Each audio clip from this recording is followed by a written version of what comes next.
Hey up, welcome back to the channel, and if you've seen my previous video, you'll know that I'm currently touring around New Zealand, writing my first book, alongside doing some private ghostwriting work for my clients.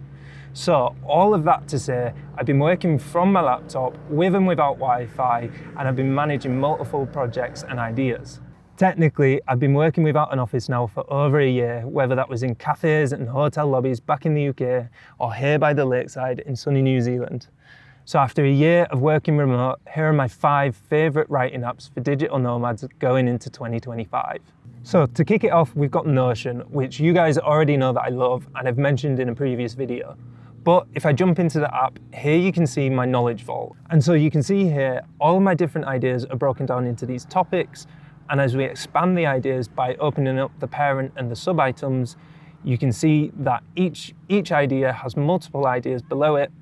And eventually we'll get down to the lowest level ideas, which have these categories in this column here. Now these categories could be models, metaphors, stories, studies, or just general ideas and topics. You can see from this view here, this is just my personal knowledge management view. We've got the different tags, the IP owner, the book that I got it from, the media that I got it from, and any related ideas. Then if I switch to this project view, this is the exact same list, but we can now start to see what project am I using it in, or where is the knowledge used, if that's an article or a book. And again, we've got the related knowledge and the tasks. But that's not all I use Notion for. I also have a content creation database, and in that database, I have all the different topic ideas that I want to write about. Now the key with Notion is that we can use templates to predetermine the structure of our articles. Now I have multiple templates for multiple different uses, and I also have a drop down of a database of models if I want to use these as a structure for my ideas. I think there's around 20 different model templates that I use, and I got these from a book called The Decision Book, which I was recommended by a friend. I absolutely love Notion. I use it for absolutely everything. I love that it syncs my laptop to my phone. I love that I can have widgets and automations on my home screen, and I can use it for quick capture and working on the go. In fact, my whole entire life is genuinely in Notion. I use it for absolutely everything, whether that's writing or just my general day-to-day. And if you want a template of my setup, I do have a Life Design OS template linked in the description. However, there is one big con with Notion, and that is there is no offline mode. You can see here, if I try and make a new article and use a template, it says you must go online to use the templates. There are tons of issues with this, whether it's wanting to update things on my phone and I can't. You can kind of get around it if your phone's cached the information, but if it hasn't, you're completely screwed. So that gets us on to app number 2. So app number 2 is Obsidian, and that partially solves our issue because it does have an offline mode. However, I don't use it for my knowledge management, that all stays in Notion. I just use this for the outline and structure. So Obsidian's really, really good because it has this graph view, and what I'm sharing here is a very brief outline of my book. You can see we've got the 4 benefits of life design, 1, 2, 3, 4, and then this is kind of the storytelling elements of that. What I'll do is on the screen, I'll actually share a better map of a book. It's a talk by Simon Sinek called Starts With Why. And what you can see with this screenshot is there's lots of different colouring, which shows the different elements of the story and how the different tangents blend together into that one through line that ends with one consistent call to action. Now, I do love Obsidian. I love the nesting of pages within pages, and I love that you can link multiple different ideas into your original ideas. That's perfect for when you're playing around with ideas, you don't quite know where they fit, and you want to just get them out of your brain and onto some paper and make as many links as you can until the final image kind of reveals itself. So as I say, I use this for mapping out my ideas, for mapping out clients' books, and this mapping process can help us identify any areas where there's issues or missing ideas or where we just need to share a little bit more. It can also help identify areas that conflict in each other, where we've got one idea over here, one idea over there, and they're just not working together. My biggest con when it comes to Obsidian is I just absolutely hate the UI. I don't like using it, I don't like writing in it, so I only use it for this graph view. It's a really, really good process to clarify your ideas, but other than that, I'm not the biggest fan of actually writing in it. So that gets us on to app number 3, which is Ulysses. And unlike Obsidian, I absolutely love writing in Ulysses. It's super, super clean. The markdown features are really intuitive. It's really easy to write with, and you don't need to use your mouse. It's completely keyboard.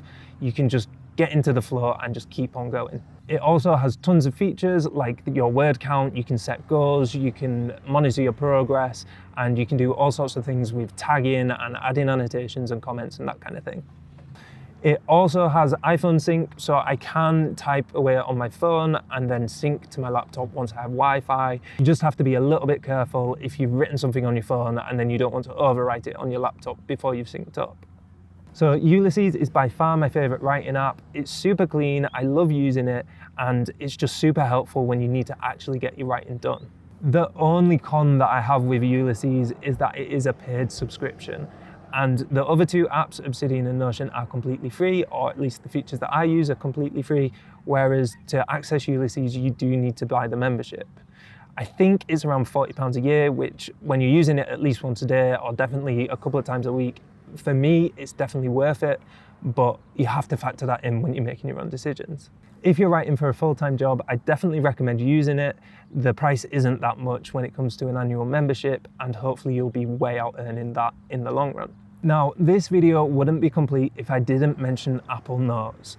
I hate to say I use it, I don't like it as an app, but I do use it all the time. And that's because when Notion goes offline, Apple Notes is my quick capture. It obviously has sync between my iPhone and my Mac, and it's super clean, it's super easy to just jot stuff down when you're in a pinch. However, I don't recommend it as a full-on writing app. It's just super good for quick little ideas and syncing them up to your laptop when you need them. In all honesty, I've seen people do super cool things with Apple Notes. I've heard about people leaving Notion for Apple Notes, but for me, I just don't like the interface, and I'm not willing to go through another learning curve for an app when I don't really need one. And so that gets us on to the final app, and it's just a quick little shout out, and that goes out to Google Docs. So for collaborative working and reviewing people's writing, I do actually prefer to use Notion. Again, I just like to keep everything all in one. Notion is my go-to app, and it also works really well when you work with other people. However, not all of my clients use Notion. I know it can be a bit of a pain asking people to sign up for an app that they don't already use. So if I do get a client that doesn't use Notion, Google Docs is then my go-to. It's super clean, the review tools are good, and it's really clear where you're making comments and where your client is responding. So that gives us our full final workflow. Whether it's for my ideas or my client's ideas, absolutely everything is done in Notion. Everything goes into my knowledge vault, and that's where the ideas will sit and they'll grow as I link them to different puzzle pieces. If I'm offline, I'll use Apple Notes as a temporary storage, but absolutely everything ends up in Notion. Then, if it's a short article, I use Notion templates to quickly lay out my ideas. Otherwise, we jump into Obsidian and we start to map out the book. This mapping process makes it super, super clear, so we can see where our gaps are, maybe where we've got too much information, and we can see all the different types of puzzle pieces so we know our idea will relate to everyone. Finally, once the map and the structure are all done, we've established our through line, we can get everything copied into Ulysses. Remember, we never start with a blank page, so all of our ideas from Notion are copied into Ulysses, where we start knitting them together to write the final piece. Now, Ulysses has a really great export tool, so we can quickly save and share our ideas, and that gives us our full entire workflow. So I use this entire workflow whether I'm back home on Wi-Fi or I'm in sunny New Zealand getting absolutely blinded with no Wi-Fi. I follow the exact same steps. So if you're writing from an office or if you're a nomad yourself, I hope you found this video super useful. Hopefully it inspired you.